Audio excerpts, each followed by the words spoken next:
Have you ever crossed paths with someone who seemed ordinary? Just a fleeting figure passing through your life? Only to realize later they were carrying a story far bigger than you could have imagined? This is the story of Evan Walker, a quiet carpenter from a forgotten town, in Cassidy Lane, a woman who appeared to be just another drifter on a worn-out motorcycle. Two lost souls, two battered hearts, and a chance encounter that would unravel secrets, test the fragile limits of trust, and ultimately prove that true love, the kind that changes everything, is never what it seems. Stay with me as we follow their journey through heartbreak, hope, and healing. You won't want to miss a single moment of the miracle that unfolds when kindness dares to believe in second chances. If you enjoy heartfelt stories about love, redemption, and the quiet magic of human connection, don't forget to subscribe to the channel. It's the best way to join us for more tales that warm the heart and lift the soul. Now let's begin. He thought she was just a drifter biker, not knowing she was a billionaire searching for true love. The first breath of autumn had arrived in Hope Ridge, curling through the tall pines and whispering across the sun-baked roads. Evan Walker stood in front of his small woodworking shop, wiping the sweat from his brow with a rag, his hands rough and calloused from a day spent shaping cedar beams. The late afternoon sun slanted low, casting long golden fingers across the sleepy town, and for a moment, Evan allowed himself to simply stand still and watch the world turn. Hope Ridge was a town that time seemed to have forgotten, just the way Evan preferred it. The people here valued hard work, simple pleasures, and keeping to their own business. Evan, with his solitary ways and weathered heart, fit right in. After the accident that had taken his wife and daughter 4 years ago, Evan had given up trying to fix what had broken inside him. Instead, he built things with his hands: sturdy tables, rocking chairs, and cabinets that outlasted the storms that battered the nearby mountains. He wiped his hands one last time, pocketed the rag, and locked up for the evening. Rusty, his loyal golden retriever, trotted to his side, tail wagging. Evan gave him a pat before heading to his truck parked by the curb. That's when he noticed her. A figure hunched over a motorcycle just down the road, framed against the setting sun. At first glance, she was just another drifter.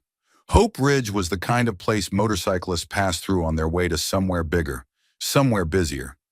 She wore a battered leather jacket, her jeans dusty from the road, and her hair was a tangle of chestnut waves blowing freely in the breeze. She wrestled with the rear tire of her bike, cursing softly under her breath. Evan paused, his instincts at war with one another. People who looked like that usually didn't want help, and he wasn't the type to offer unless asked. He could easily climb into his truck, drive home, and forget he ever saw her. No one would fault him. It wasn't his problem. But then she kicked the tire in frustration, and for a fleeting moment, he caught a glimpse of her face. Not just the road-worn exhaustion, but something else. Loneliness. That aching, familiar brand of loneliness that no amount of asphalt miles could erase. Evan sighed. "Come on, Rusty," he muttered, setting off toward her. "Need a hand?" he called out when he was close enough. The woman looked up sharply as if she hadn't expected anyone to notice, much less care. Her eyes, startlingly bright green like fresh spring leaves, blinked against the sun. "Yeah, actually," she said, her voice carrying a rough-edged warmth. "Tire's flat, and the kit I have is, well, useless." Evan crouched down beside the bike, inspecting the damage. Rusty sniffed curiously at the scuffed leather saddlebags. "Patch kit's shredded," Evan observed, "and there's no way you're riding this thing another mile without help." She laughed on a short, rueful sound. "That's about the story of my life." Evan glanced up at her, one eyebrow raised. She offered a lopsided smile, the kind that tried to pretend it wasn't hurting. "I can tow you back to my place," Evan offered. "I've got a shop. Tools, patches, whatever you need. It's not far." The woman hesitated. In that heartbeat, Evan saw the calculation behind her eyes. A stranger in a strange town offered help by another stranger. Trust didn't come easy. Not anymore. Not for anyone who lived long enough to know better. But finally she nodded. "All right, thanks. Name's Cassidy, by the way." "Evan," he said, standing and dusting off his jeans. "Truck's over there." They worked quickly, hoisting the heavy bike onto the small trailer Evan hitched to the back of his pickup. Cassidy moved with a kind of easy, practiced strength, but there was a tiredness to her motions that spoke of long roads and longer nights. As they drove toward Evan's home, a modest cabin tucked against the tree line, Cassidy kept mostly quiet, her fingers drumming a restless beat against her knee. Evan didn't press her with questions. He had learned that silence was sometimes the kindest thing you could offer. "Nice town," Cassidy said finally, her voice almost wistful as they turned onto the winding dirt road leading to his property. "Doesn't seem like the kind of place that changes much." "It doesn't," Evan replied simply. He pulled up to the barn where he kept his woodworking tools and parked. The evening air was crisp now, carrying the faint scent of pine and wood smoke. As Evan unloaded the bike, Cassidy wandered a few steps away, gazing at the vast expanse of orange and pink bleeding across the sky. "It's beautiful here," she murmured, almost to herself. "Yeah," Evan said, securing the bike on a stand. "Not a bad place to lose yourself for a while." Cassidy turned to look at him, something unreadable flickering in her gaze. "Maybe that's exactly what I need." Evan didn't ask what she meant. He handed her a wrench and gestured to the tire. "Let's get you back on the road first," he said. "Then we'll figure out the rest." And as they worked side by side, two strangers, bound together by nothing more than a flat tire and a flicker of kindness, Evan felt, for the first time in a very long time, the quiet stirrings of something he thought he had buried for good: hope. The next morning, Evan found Cassidy sitting on the front porch, her battered leather jacket draped over her knees, a steaming mug of coffee cupped between her hands. Rusty sat faithfully at her feet, tail thumping lazily against the wooden boards every few seconds. The sight struck Evan with unexpected familiarity, as if she belonged there, as natural as the mist lifting off the treetops. He shook the thought away. Cassidy was a drifter, just passing through. Hope Ridge had seen plenty of them over the years. None stayed. "You're up early," Evan said, stepping onto the porch with a fresh cup of coffee in his own hand. Cassidy looked up and offered a smile, small but genuine. "Habit. The road doesn't exactly allow for sleeping in." Evan chuckled softly. "Suppose it doesn't." For a while they sat in companionable silence, sipping their coffee while the town slowly stirred awake beyond the trees. A breeze tugged at the hem of Cassidy's t-shirt, and Evan noticed again how slight she looked without the heavy jacket. Not fragile, but worn thin by something deeper than just miles traveled. "I appreciate the help," Cassidy said after a moment, her voice low. "Most people would have kept driving." Evan shrugged. "Most people aren't raising Rusty," he said, scratching behind the dog's ears. Cassidy laughed, a sound that seemed to surprise even herself. "Well, thank Rusty for me, too." Evan set his cup down and leaned back against one of the porch posts, studying her out of the corner of his eye. "You planning to get back on the road today?" Cassidy hesitated, her fingers tightening slightly around her mug. "Maybe," she said. "Maybe not." There was a note of uncertainty in her voice that Evan didn't miss. He recognized it, the way someone sounded when they weren't sure where home was anymore, or if it even existed. "Town's not much," Evan said after a beat, "but it's got decent coffee, and Mrs. Daly's diner makes a mean blueberry pie." Cassidy smiled into her cup. "Sounds tempting." "Stay a day or two," Evan offered, surprising even himself with the invitation. "Get your bearings." He hadn't meant to say it, hadn't planned to open up his quiet life to a stranger, but the words felt right, as natural as breathing. Cassidy glanced at him, studying him with those clear green eyes, searching for something. Maybe weighing whether kindness here came with strings attached. She must have found what she needed, because she nodded.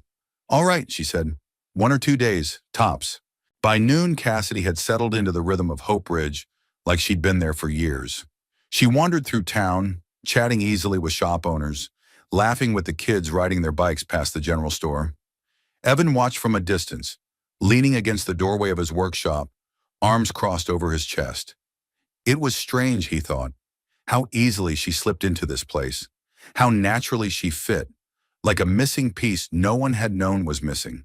Later that afternoon, Evan found her in his workshop, crouched beside one of his half-finished rocking chairs, running her fingers along the smooth, sanded armrest. "You build all this?" she asked, glancing up at him.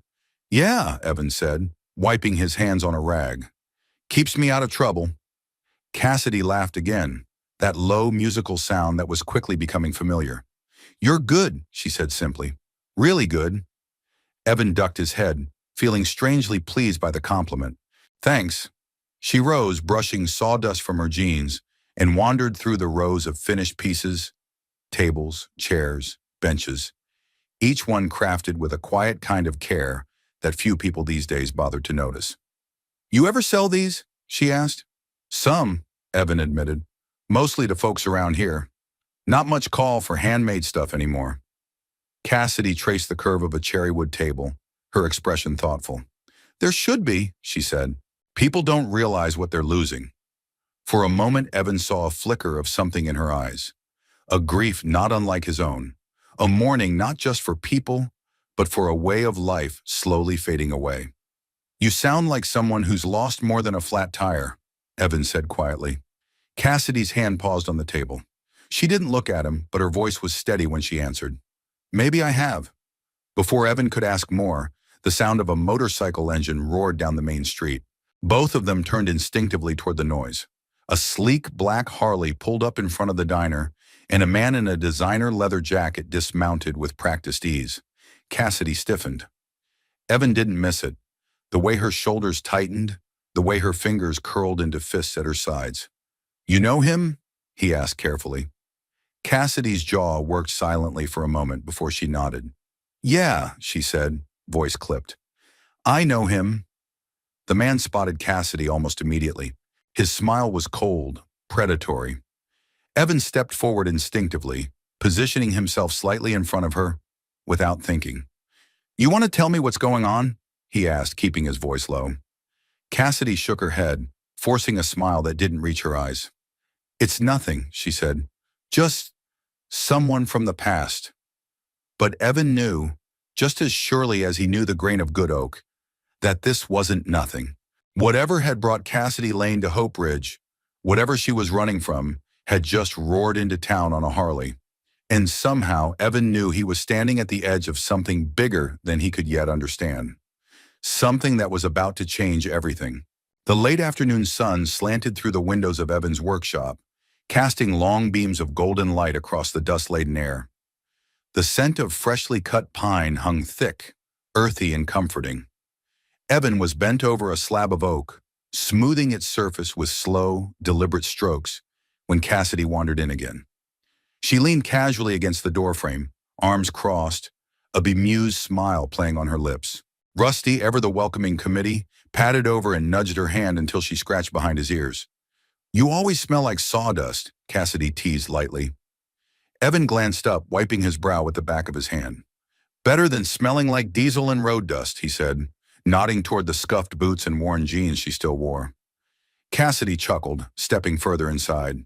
She moved with an easy grace, her fingers trailing lightly over the finished pieces lined against the wall. A row of rocking chairs, a sturdy farmhouse table, a hand-carved crib that had never been claimed. "You're good at this," she said, her tone almost reverent. "It's like every piece has a story." Evan shrugged, setting down his planer. "Wood's honest. You put in the work, you get something solid in return.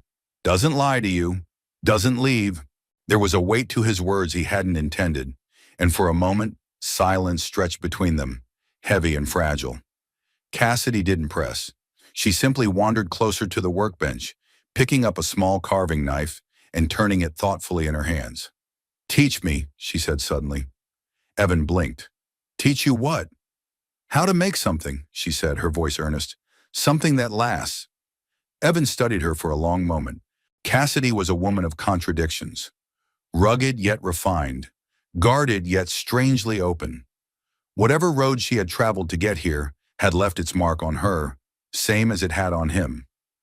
"All right," he said finally, gesturing to the scrap pile in the corner.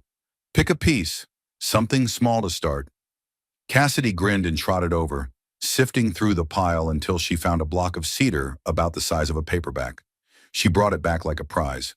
Evan set up a stool beside his workbench, handing her a piece of chalk. "First rule," he said, "know what you're making before you start cutting." Cassidy tapped the chalk against her lip, thinking, "How about a little bird? Something simple." Evan smiled despite himself. Bird it is. He showed her how to sketch the rough outline, how to steady her hand, how to carve with the grain rather than against it.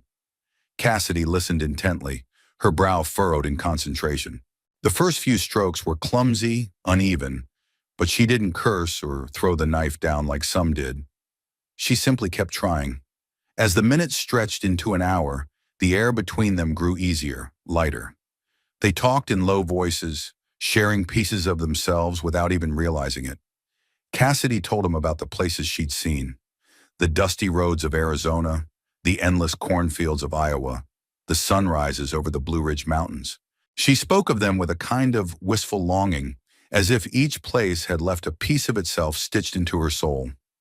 Evan found himself talking, too, more than he had in years, about growing up here in Hope Ridge, about his father's old workshop where he learned to carve his first toy boat, about how he had fallen in love young and hard, about the little girl with curly hair who used to dance in the rain while he worked on the porch. Cassidy listened without interrupting, her eyes soft and unjudging. When he faltered, she didn't push. She simply waited, giving him the space to find his words. "You loved them a lot," she said quietly when he finished. "Still do," Evan murmured, smoothing the edge of the bird she was carving. The sun dipped lower, painting the walls in deeper shades of amber and crimson. Cassidy held up her little wooden bird. Rough-edged, a little lopsided, but unmistakably full of heart. "It's not perfect," she said, laughing at herself. Evan took it gently, examining the work. "Neither's life," he said, "but you did good." Their hands brushed as he handed it back to her, a fleeting touch that sparked a strange, welcome warmth through Evan's chest. Cassidy's smile faltered for just a second, replaced by something more vulnerable, more real. "Thanks," she said, her voice almost a whisper. They stood there a moment longer than necessary, two souls battered by different storms, finding, without saying a word, the tentative beginning of shelter in each other. The spell broke when Rusty barked excitedly, chasing a squirrel across the yard. Cassidy laughed and tucked the bird carefully into her jacket pocket. "I think I'll stick around for that pie you promised," she said, heading toward the door.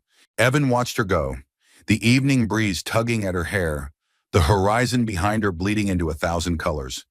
For the first time in a long time, Evan didn't mind the idea of change. Maybe, just maybe, some strangers weren't meant to pass through. Maybe some were meant to stay. The next morning broke clear and cool, the autumn air crisp enough to bite the skin. Evan was already in his workshop, whistling low under his breath as he set up a new project. Repairing an old kitchen table he'd promised Mrs. Daly from the diner down the street. The table was a relic, heavy oak, worn soft by decades of family meals, scratched by the laughter of children, scarred by the sharp corners of life. Evan ran his hand along the gouged surface with a kind of reverence.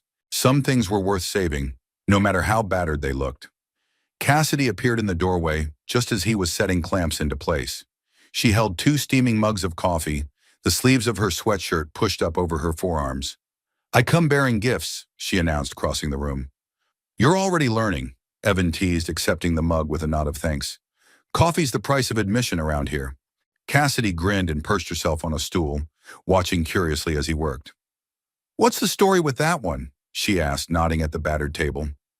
Evan glanced up, a faint smile tugging at the corner of his mouth. "Mrs. Daly says it's been in her family for 3 generations. Seen birthday cakes, Sunday suppers, and more than a few holiday arguments." Cassidy's smile softened. "Sounds like it's lived a full life." Evan set his tools down, wiping his hands on a rag. "It has. Most people would toss something like this out these days. Buy a new one. But Mrs. Daly, she said it's not about what it looks like. It's about what it holds." Cassidy nodded slowly, her fingers tracing the rim of her coffee mug. "Memories." "Yeah," Evan said. "Memories." There was a pause, the kind that wasn't uncomfortable, just full. Evan picked up a sanding block and began working the tabletop, and after a moment, Cassidy moved to his side. "Show me," she asked almost shyly. Evan handed her a smaller block, demonstrating how to move with the grain, not against it. Cassidy caught on quickly, her strokes tentative at first, then more confident as the surface began to smooth under her hands. You ever think about making new memories? Cassidy asked quietly as they worked side by side. Evan paused, considering. Sometimes, he admitted, but it's easier to fix broken things than broken hearts. Cassidy didn't answer right away. She just kept sanding, her face thoughtful. Maybe fixing broken things helps fix the heart too, she said finally. Her words struck deeper than Evan expected.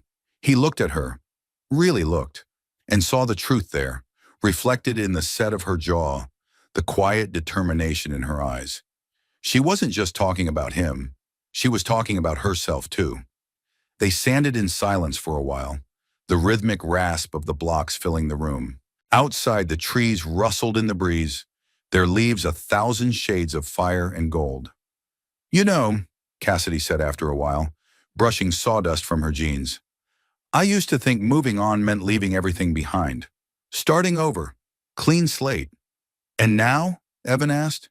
Cassidy shrugged, a wistful smile touching her lips. Now I think maybe moving on means carrying some things with you. The good stuff. The stuff that matters. Evan nodded slowly. Sounds about right. For the first time, Evan realized how comfortable he felt around her. It wasn't just the easy banter or the shared silences. It was the way Cassidy understood things without him needing to explain them. The way she didn't try to fix him, or pity him, or pretend his pain wasn't there. She simply stayed. Tell you what, Evan said, setting down his sanding block. You help me finish this table, I'll teach you how to build one of your own. Cassidy's eyes lit up, a spark of something pure and unguarded flashing across her face. Deal. They worked until the sun slanted low through the windows, staining the workshop in molten gold. The table's surface gleamed under their hands, each scratch and dent lovingly preserved beneath a fresh coat of polish, not erased but honored, part of its story. When they finally stepped back to admire their work, Cassidy looked at Evan, her smile easy and genuine. I think we did good, she said. We did, Evan agreed. But he wasn't just talking about the table. Something unspoken had shifted between them, something that felt as solid and enduring as the oak beneath their fingertips. A quiet trust, a fragile hope. Cassidy tucked a loose strand of hair behind her ear, her expression suddenly serious. Thanks for letting me stay a little longer, she said. Evan met her gaze, steady and sure. Stay as long as you need? Outside, the wind picked up, scattering leaves across the yard in a swirling dance. Evan watched them drift, feeling for the first time in a long while like maybe he wasn't drifting anymore either. Maybe, just maybe, he was finding his way home. The trail into the hills behind Evan's cabin was an old logging path, mostly forgotten, overgrown in places with wild blackberry brambles and tall grasses. It was the kind of place only locals knew, the kind that led to nowhere in particular, which was precisely what made it perfect. Evan and Cassidy set out just after lunch, Rusty bounding ahead with reckless enthusiasm, nose to the ground, tail a golden flag against the sky. Cassidy wore a faded flannel shirt over her t-shirt, her hair pulled back loosely, strands escaping to frame her face. They walked side by side without speaking at first, their boots crunching over dry leaves, the wind whispering secrets through the trees. Evan carried a small backpack slung over one shoulder, packed with 2 canteens of water and a couple of Mrs. Daly's famous sandwiches. Where exactly are we going? Cassidy asked, shading her eyes against the sun. You'll see, Evan said, a small smile tugging at his mouth. The path wound higher, offering glimpses of the town below, the patchwork quilt of fields, the thin silver ribbon of the river snaking through the valley. Cassidy paused once or twice, turning in slow circles to take it all in, like she was trying to memorize every detail. You grew up here, huh? She asked as they climbed a steeper incline. Born and raised, Evan said. Same as my dad. Same as his. Cassidy glanced at him sideways. You ever wanted to leave? Evan considered the question. When I was young, sure. Thought I'd see the world. Then life had other plans. Cassidy nodded as if she understood all too well. Life's good at that. At the crest of the hill, the trees opened up to reveal a small clearing where an ancient oak stood, its gnarled branches stretching wide like welcoming arms. A rough-hewn bench sat beneath it, weathered but sturdy, overlooking the endless sweep of mountains beyond. Evan dropped the backpack at the base of the tree and sat down heavily on the bench. Cassidy joined him, tucking her legs up beneath her like a child. For a while they simply sat there, sharing the quiet. "You ever think," Cassidy said softly, "that maybe we're all just waiting for something?" Evan turned his head, studying her profile, the stubborn tilt of her chin, the vulnerability she couldn't quite hide. "Waiting for what?" he asked. Cassidy shrugged, her gaze distant. "A reason. A sign. Someone." Evan let the question hang between them, carried away by the breeze. "I used to think," he said after a moment, "that if you love someone enough, you could hold them safe. Keep the bad things out." Cassidy looked at him then, really looked, and something in her face softened. "What happened?" she asked, her voice barely above a whisper. Evan swallowed, feeling the old familiar ache tighten in his chest. He wasn't a man who talked about feelings easily. Years of grief had taught him to lock those doors tight, but Cassidy's presence, the steady patience in her eyes, made it feel possible. "My wife, Lena," he began, the words rough and slow, "and our little girl, Emily. They were driving into town one winter afternoon. Black ice on the road. Lost control. There was nothing anyone could have done." Cassidy's hand moved instinctively, resting lightly on his forearm. She didn't speak, didn't offer hollow platitudes. She simply stayed. "I blame myself for a long time," Evan admitted. "Still do some days. Thought maybe if I'd been with them, if I'd fixed the tires the day before, if I'd—" He trailed off, shaking his head. Cassidy squeezed his arm gently. "I'm sorry, Evan." He let out a shaky breath, feeling something inside him loosen. Not breaking, but bending, flexing under the weight he had carried alone for too long. "I stopped letting people in after that," he said. "Figured it was safer that way. No attachments, no losses." Cassidy was quiet for a long time. Then she said, so softly he almost missed it, "I get it." Evan turned toward her, surprised by the rawness in her voice. "I trusted someone once," she said, picking at a frayed thread on her sleeve. "Gave them everything I had. Thought they loved me for who I was, not for what I had." Evan didn't push, but his silence was invitation enough. "My family," Cassidy hesitated, the words clearly hard to force out. "They're well-known, wealthy, more than most people can imagine. I tried to keep that part of me hidden, wanted someone to see me, not the money." She laughed, a brittle sound. "Turns out, people have a way of finding out. And when they do," she shook her head, "it changes things. It always changes things." Evan's heart twisted. He saw her now, not as the mysterious biker who'd blown into town, but as a woman who had been used, betrayed, and left to wonder if anyone could love her without conditions. "That's why you're drifting," he said.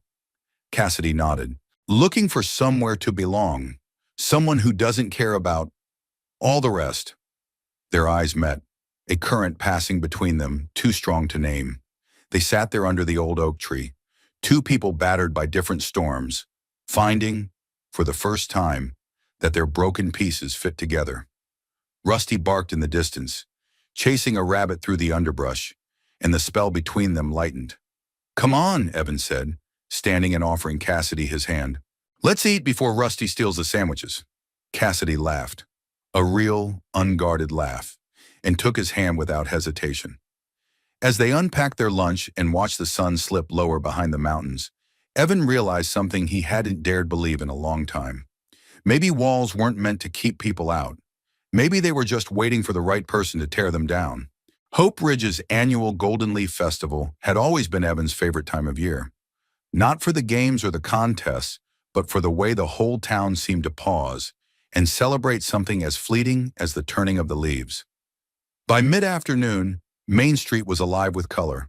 Stalls lined the sidewalks, selling everything from homemade fudge to hand-knitted scarves. The air smelled of cinnamon, roasted corn, and crisp mountain apples. Laughter floated through the chilly breeze as children darted between booths, their pockets stuffed with candy and prize tickets. Evan found himself walking alongside Cassidy through the festive chaos, a cup of hot cider warming his hands. She wore a simple navy sweater and a pair of faded jeans, her hair loose around her shoulders. She looked content, maybe even happy. It suited her. Is it always like this? Cassidy asked, surveying the pumpkin pie contest underway at the town square. Pretty much, Evan said. We take our leaves seriously around here. Cassidy laughed, the sound light and easy. I can see that. They wandered past the booths, stopping to admire homemade quilts and hand-carved toys. Every few minutes, someone would call out to Evan. An old neighbor, a former classmate, someone whose chair or table now sat proudly in their kitchen. Cassidy watched with a soft smile as Evan greeted each one with quiet humility. She saw how easily he fit here, how deeply he was woven into the fabric of this place, and for the first time in a long while, Cassidy felt a flicker of longing, not for adventure or escape, but for something steady, something real. As they passed the bandstand where a bluegrass group was tuning up, a young girl with curly red hair darted in front of them, clutching a handful of tickets. Come on, Mr. Walker, she called, laughing. You have to try the sack race. You always win. Evan chuckled and shook his head. I think my winning days are behind me, Maisie. Please, the girl begged, batting her lashes dramatically. Cassidy leaned in, grinning. How can you say no to that face? Evan gave her a mock glare, then sighed in defeat. All right, but only if I get a head start. Maisie whooped and ran off to sign him up. Cassidy folded her arms, looking far too pleased with herself. This, I have to see. Minutes later, Evan found himself lined up with a dozen others at the start of the sack race, his feet stuffed awkwardly into a burlap sack. Cassidy stood at the sidelines, laughing openly, her hands cupped around her mouth as she shouted encouragement. Come on, Walker! Show them how it's done! The whistle blew and Evan lurched forward, hopping and stumbling like a man twice his age. The crowd roared with laughter and cheers. He wasn't the fastest, but somehow he wasn't the worst either. When he finally collapsed across the finish line, he was breathless and grinning like a fool. Cassidy rushed over, offering him a hand up.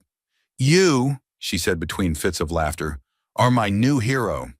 Evan shook his head, still catching his breath. Remind me to never listen to you again.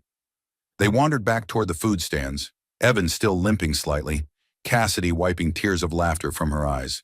As the sun dipped lower, string lights blinked to life across the square, casting a warm, golden glow over the festivities. A slow song drifted from the bandstand, and couples began to pair off, swaying gently beneath the lanterns. Cassidy stood at the edge of the square, watching them with a wistful smile. You dance? Evan asked, stepping up beside her. Cassidy hesitated. It's been a long time. Evan offered his hand without a word. For a moment, Cassidy simply stared at it, as if weighing something heavier than just a dance. Then slowly, she placed her hand in his. Evan led her into the center of the square, the crowd parting to let them through. The music was soft, a simple waltz carried on the autumn air.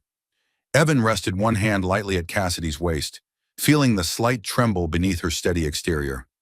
Cassidy's hand settled on his shoulder, and they began to sway. At first it was awkward, two people unused to this kind of closeness, fumbling for rhythm. But as the minutes passed, they found it, found each other. The world around them blurred, the laughter, the music, the twinkling lights, until there was only the steady beat of the music and the quiet connection growing between them.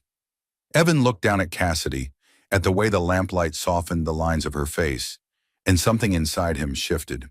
A realization, as startling as it was simple. He wanted her to stay, not just for a day or two, not just until the leaves finished falling. He wanted her to stay for all the seasons to come. Cassidy met his gaze and he saw the same thing mirrored in her eyes. The fear, the hope, the fragile beginnings of something neither of them dared name yet. When the song ended, they didn't move away right away. They simply stood there, still holding each other, as the world carried on around them. It wasn't a grand moment. No declarations, no fireworks, just two broken souls finding, in each other, a place to belong. And sometimes, Evan thought as he brushed a stray strand of hair from Cassidy's face, that was more miraculous than anything else. The morning after the festival dawned gray and heavy with mist. Evan stood on his porch, a mug of coffee cradled between his hands, watching as tendrils of fog curled through the trees like cautious fingers. Rusty sat by his side, tail thumping a slow rhythm against the floorboards.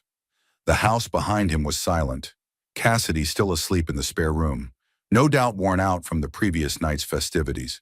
Evan smiled to himself, remembering how Cassidy had laughed during the sack race, how she had leaned into him during their slow dance under the golden lights. He hadn't felt this light, this hopeful, in years. But hope, Evan knew, was a fragile thing. A truck pulled into the driveway, unfamiliar, sleek, too polished for a town like Hope Ridge. Evan stiffened as the door swung open, and a man stepped out, smoothing the sleeves of his expensive leather jacket. The stranger looked around with an air of practiced entitlement before his eyes landed on Evan. "You must be Evan Walker," he said, his voice smooth, almost oily. Evan nodded slowly. "Who's asking?" The man smiled, a sharp, cold thing. "Name's Graham. I'm here for Cassidy." At the sound of her name, a knot tightened in Evan's gut. Graham leaned casually against his truck. "She's been hard to track down. You wouldn't believe how many small towns there are between here and nowhere." Evan said nothing, just watched him. Graham chuckled. "Relax. I'm not here to cause trouble, just to remind Cassidy of who she is and what she's supposed to be doing." There was something in his tone that set Evan's teeth on edge. Before he could reply, Cassidy stepped out onto the porch, barefoot, wearing one of Evan's old flannel shirts over her jeans. She froze when she saw Graham, all the color draining from her face. "Hello, Cass," Graham said, straightening. "Long time." Cassidy's hands clenched into fists at her sides. "What are you doing here?" "You didn't exactly leave a forwarding address," Graham said, his smile never reaching his eyes. "Your father's been worried sick. The board's been losing their minds. You can't just walk away from all of it." Evan's gaze darted between them, pieces falling into place. The expensive jacket, the polished truck, the way Cassidy's shoulders had gone rigid. She wasn't just someone from a wealthy family. She was someone important, someone who hadn't told him the truth. "I told you," Cassidy said tightly. "I'm done with that life." "You don't get to be done," Graham said. "Not when there's a fortune tied to your name. Not when your family's reputation is on the line." Cassidy stepped down off the porch, planting herself between Evan and Graham. "I'm not coming back," she said firmly. "Not now. Maybe not ever." Graham's smile faltered. For the first time, a crack appeared in his polished veneer. "You're making a mistake," he said, his voice low and dangerous. Cassidy didn't flinch. "It's mine to make." Graham looked past her, directly at Evan. "Be careful, Mr. Walker. She's not who you think she is." With that, he climbed back into his truck and roared off, a trail of dust kicking up behind him. Silence settled heavily over the porch. Rusty whined softly, sensing the tension. Cassidy turned slowly, meeting Evan's gaze. Her face was pale, her eyes wounded but defiant. "I was going to tell you," she said, her voice cracking. Evan set his coffee down carefully, feeling as though the ground beneath him had shifted. "Tell me what exactly?" he asked, keeping his voice even. Cassidy wrapped her arms around herself. "My family, they're Harringtons, Harrington Motors. My father runs it, or did, before the board started pushing him out. I'm, technically, I guess, the heir." She laughed bitterly. "A billionaire drifter. Pretty ironic, huh?" Evan ran a hand through his hair, trying to process. He wasn't angry, not yet, but confusion tangled with something heavier in his chest. "Why didn't you say anything?" he asked. Cassidy's shoulders sagged. "Because it changes everything. People look at you differently. They treat you differently. They stop seeing you." She stepped closer, desperation flickering across her face. "I didn't want you to see her," she said, her voice breaking. "I wanted you to see me." Evan stared at her, the weight of her words sinking in. He thought about the nights they had spent talking in the workshop, about the way she had looked at the old table they restored together, about the way she had laughed, unguarded, real, at the festival. Had that been Cassidy Lane Harrington, or just Cassidy? And did it matter? Part of him wanted to say no. Part of him wanted to reach for her, to erase the hurt from her eyes. But another part, the part that remembered how it felt to trust and lose everything, hesitated. "I need some time," he said finally, his voice rough. Cassidy nodded, blinking back tears. "I understand." She turned and walked slowly back into the house, leaving Evan standing alone on the porch, the mist closing in around him. Rusty nudged his hand, whining softly. Evan stared out into the fog, feeling the walls he had started to tear down rebuild themselves, brick by painful brick. Trust, he realized, wasn't something easily given, or easily rebuilt, especially not when the past was still casting such long shadows. Hope Ridge's annual Fall Charity Gala was the kind of event where everybody dressed up a little too much, the food was a little too sweet, and the gossip flowed freer than the spiked cider. Evan hadn't planned to attend this year. After the confrontation with Graham, after the heavy silence that had filled his house for the past 2 days, the last thing he wanted was to plaster on a polite smile and pretend everything was fine. But Mrs. Daly had cornered him outside the diner that morning, pressing a ticket into his hand with a look that brooked no argument.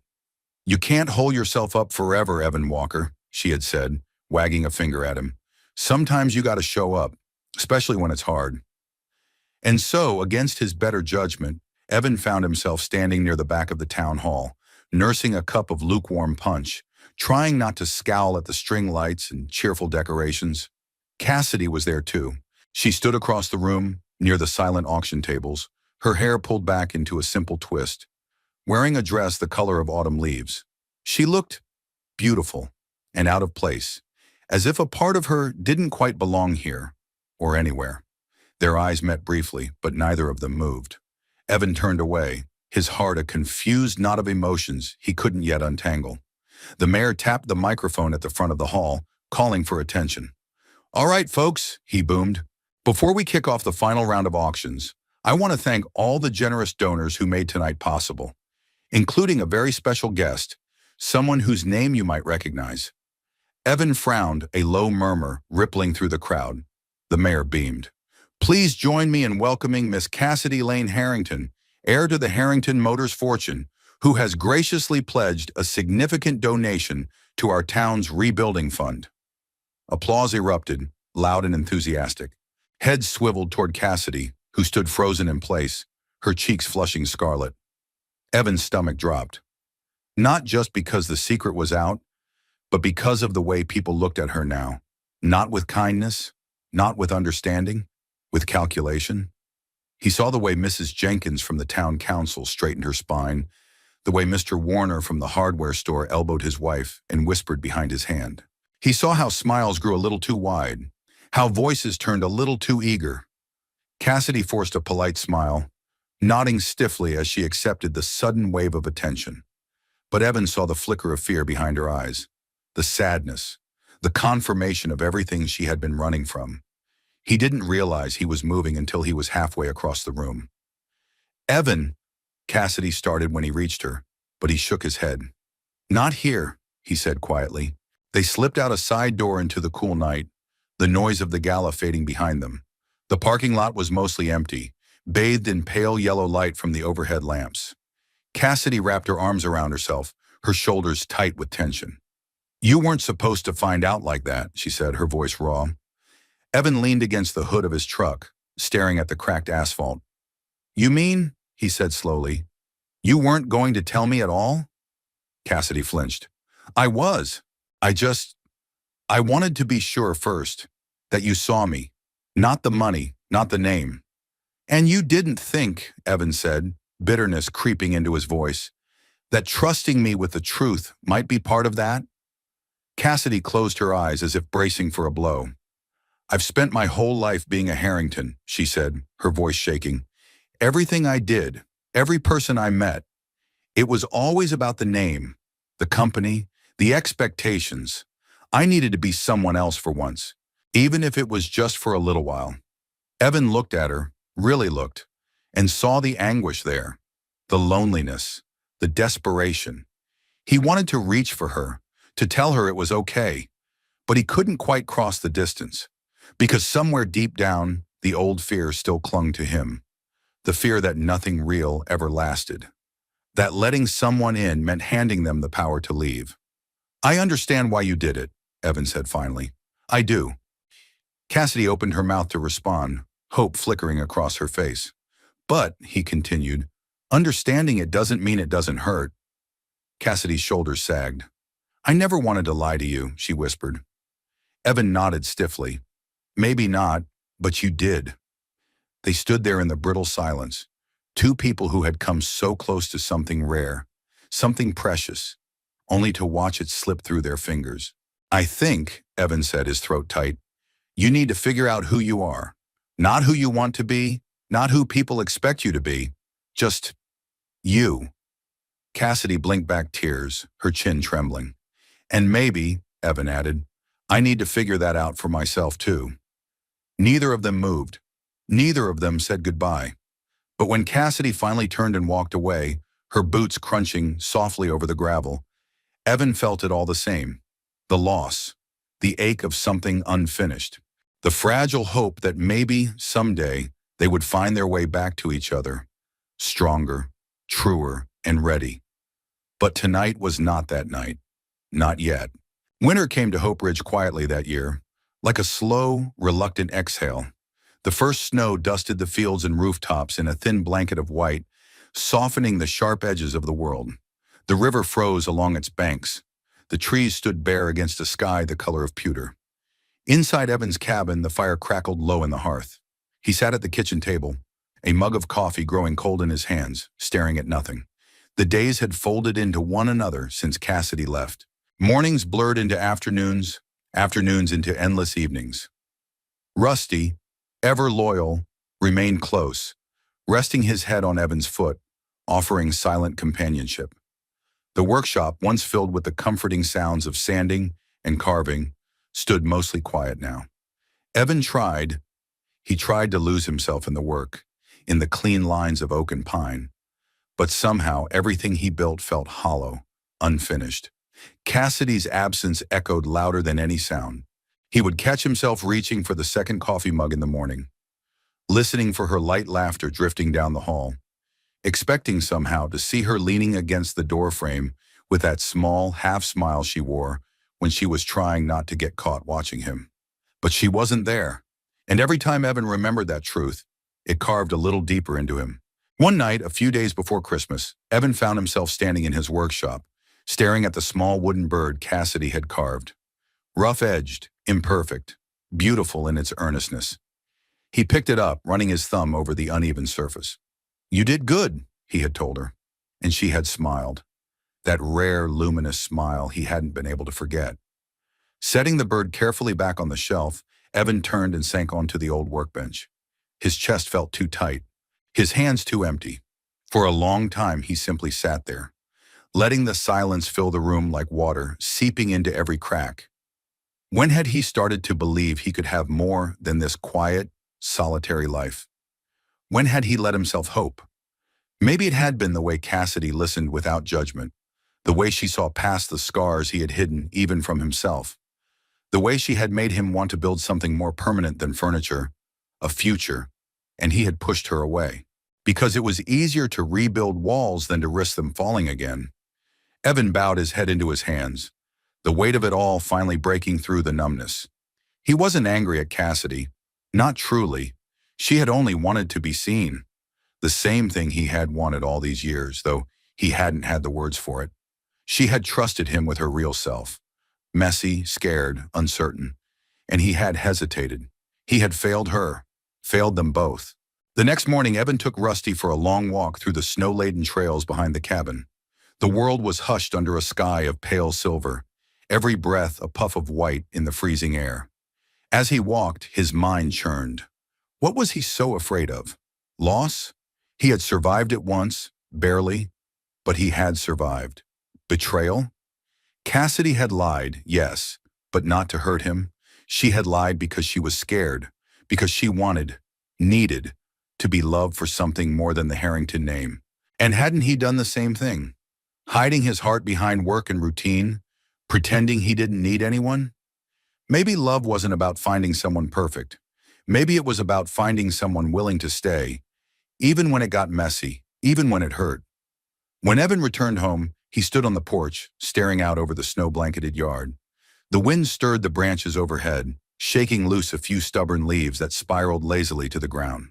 He thought about Cassidy, about the way she had looked at him under the old oak tree, about the way her hand had fit so naturally in his during that clumsy first dance. She hadn't just fit into his life, she had made it brighter, fuller, alive. And he missed her. God, he missed her. Not the idea of her, not the wealthy heiress or the mysterious drifter, but her. The woman who had stood in his kitchen barefoot, who had laughed at his awful sack race, who had believed in the worth of an old, battered table. Evan exhaled, his breath a cloud in the frigid air. He had been given a second chance. Not everyone got one. He wasn't going to waste it, not this time. Inside, he dug out a piece of paper and a pen, sitting at the same kitchen table where Cassidy had once teased him for drinking too much coffee. At first, the words came slowly, haltingly. Then, like a thawing river, they began to flow. He wrote about the way she had changed him without even trying, about the ways he had failed her, and the ways he wanted, needed to do better. He wrote not to erase the hurt, but to honor it, to show her that even broken things could be made whole again.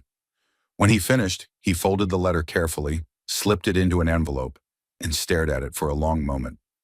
Tomorrow he would find her. Tomorrow he would fight for what he should have fought for all along. Tonight he would let hope settle quietly into the cracks she had left behind.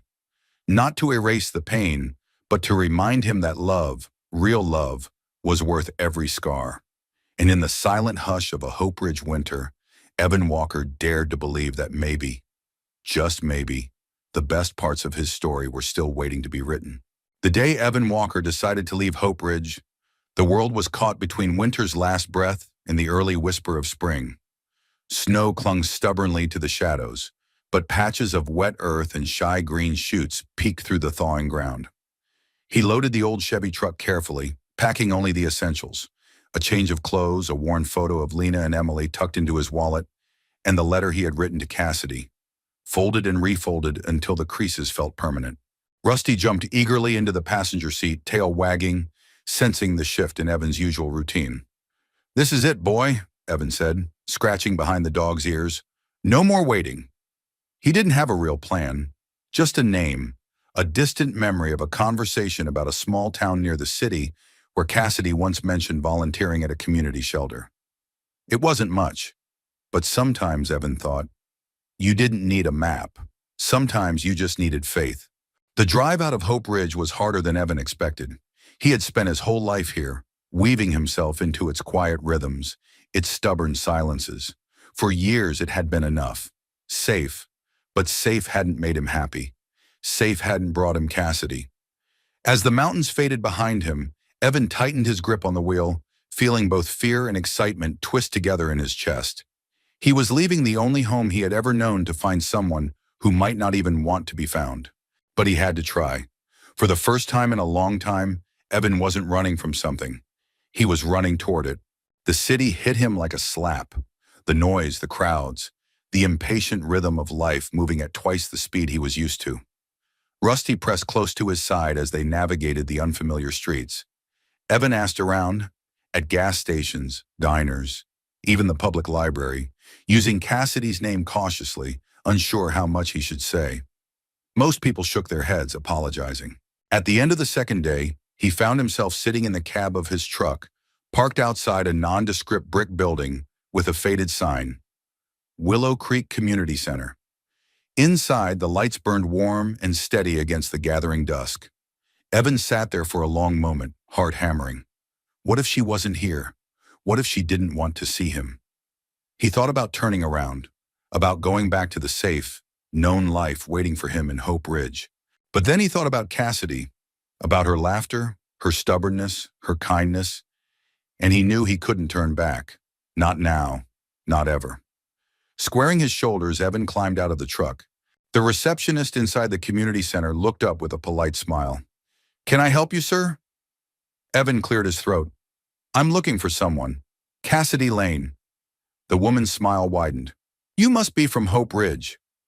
Evan blinked. "How'd you know?" "She talks about it sometimes," the woman said warmly. "Says it's the only place that ever felt like home." Something inside Evan cracked open at those words. "Is she here?" he asked, barely daring to breathe.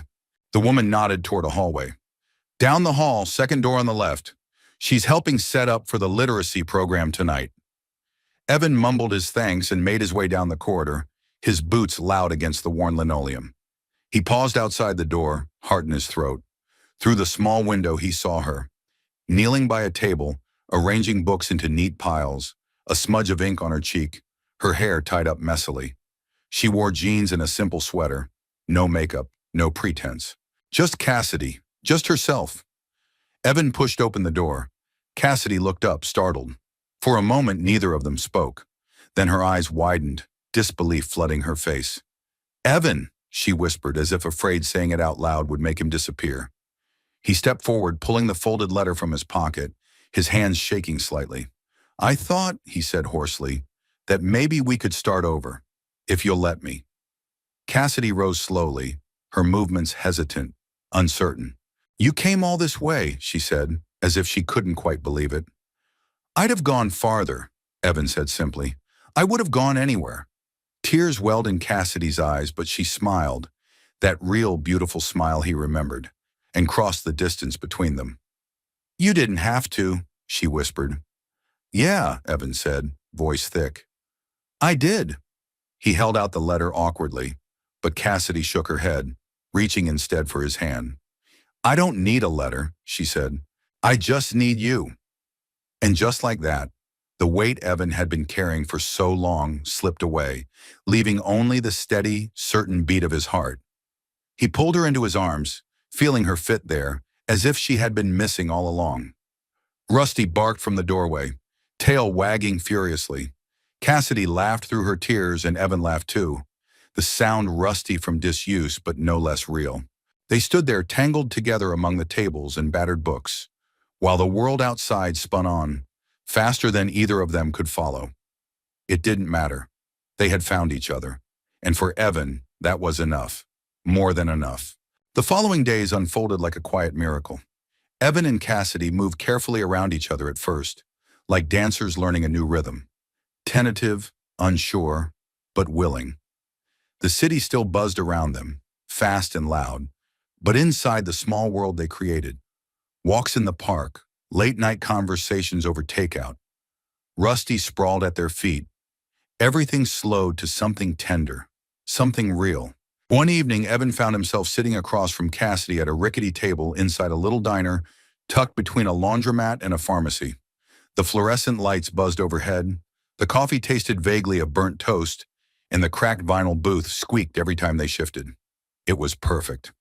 Cassidy stirred her tea absent-mindedly, watching the spoon swirl. "You know," she said, smiling faintly, "there was a time I thought money could solve everything." Evan leaned back, arms folded loosely across his chest. "And now?" Cassidy set the spoon down carefully. "Now I know it can't fix the things that really matter. It can't buy forgiveness, or peace, or..." She looked up, her green eyes steady on his. "Love." Evan's chest tightened. He thought about all the things money could buy. Houses, cars, endless security. But none of those things could have built what was growing quietly between them now. "You ever miss it?" he asked gently. Cassidy considered the question. "Sometimes," she admitted.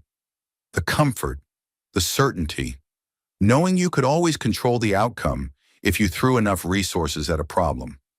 She smiled sadly. "But it's a lonely kind of certainty, because deep down, you know it's not real." Evan nodded slowly, understanding more than he could say. "Real doesn't come easy," he said. "You have to fight for it." Cassidy reached across the table, her fingers brushing his. "I want real," she said simply. Evan covered her hand with his. The roughness of his skin against the softness of hers, a fitting metaphor for everything they had been through. "I want it too," he said. They sat there for a long time, the noise of the diner fading into the background.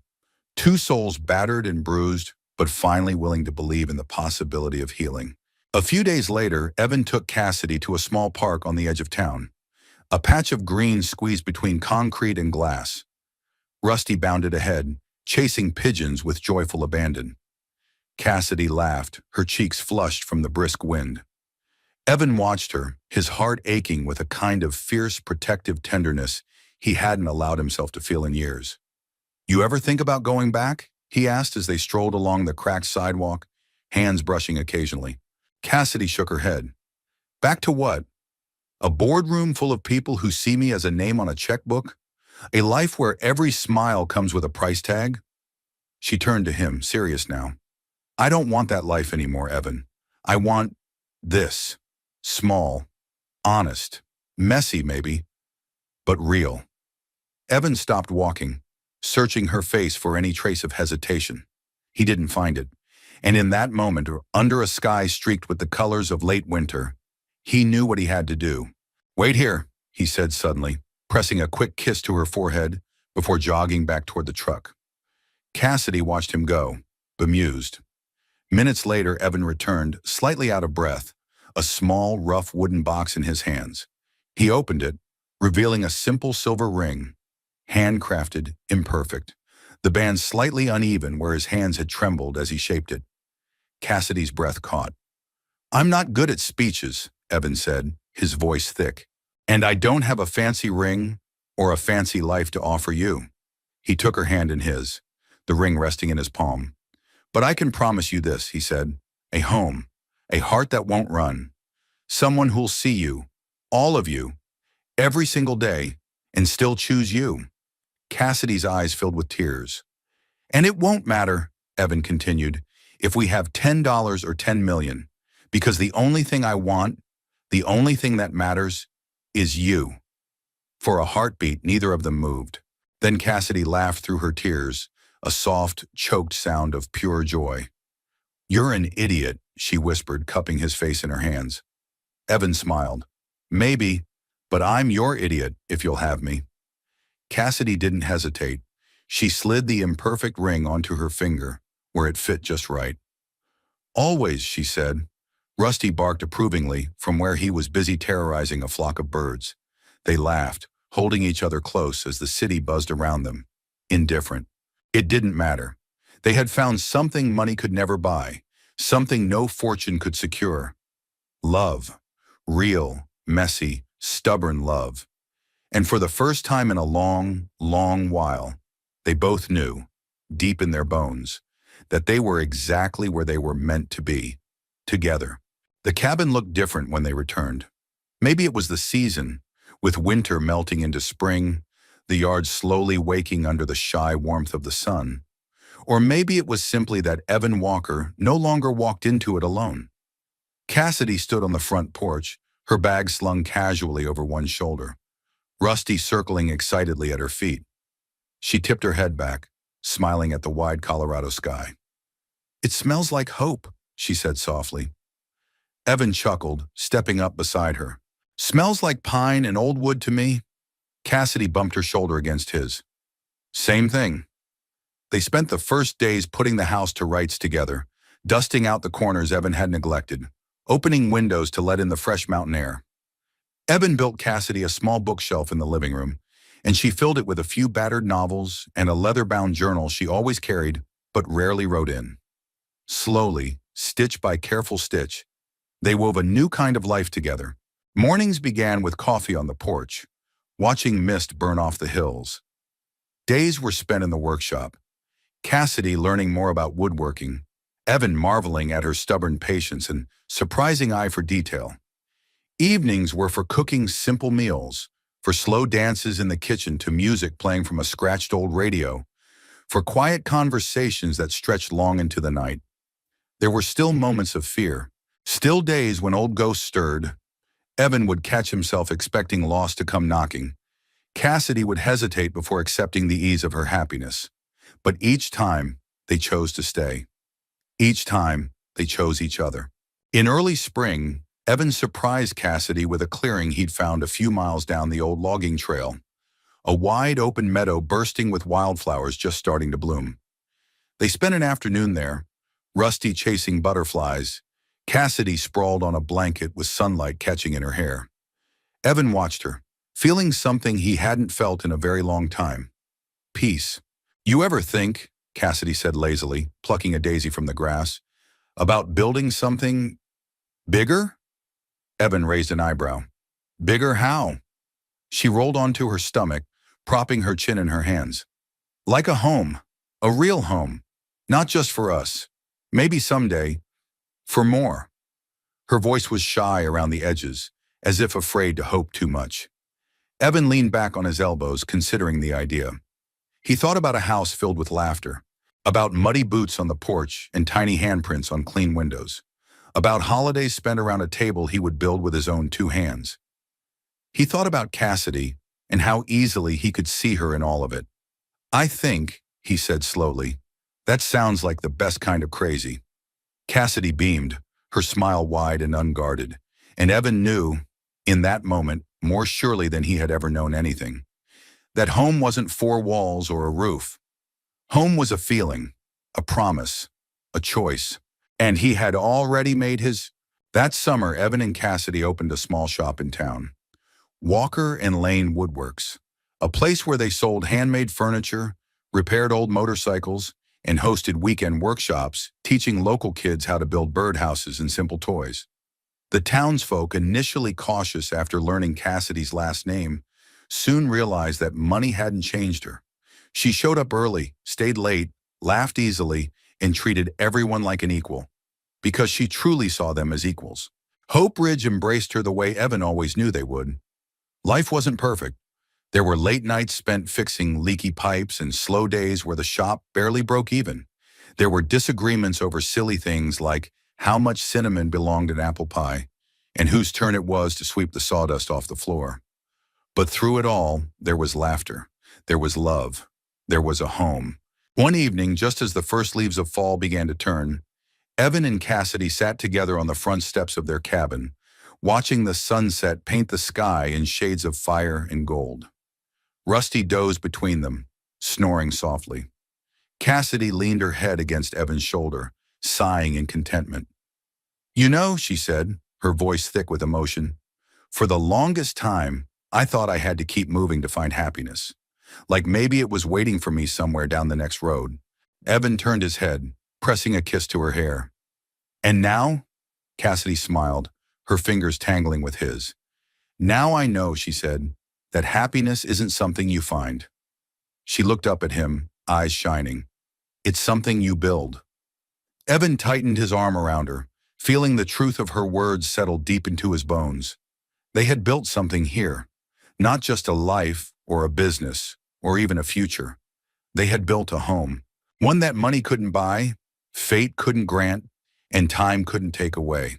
A home stitched together with laughter and forgiveness, patience and trust, late-night promises and early morning coffee. A home called love.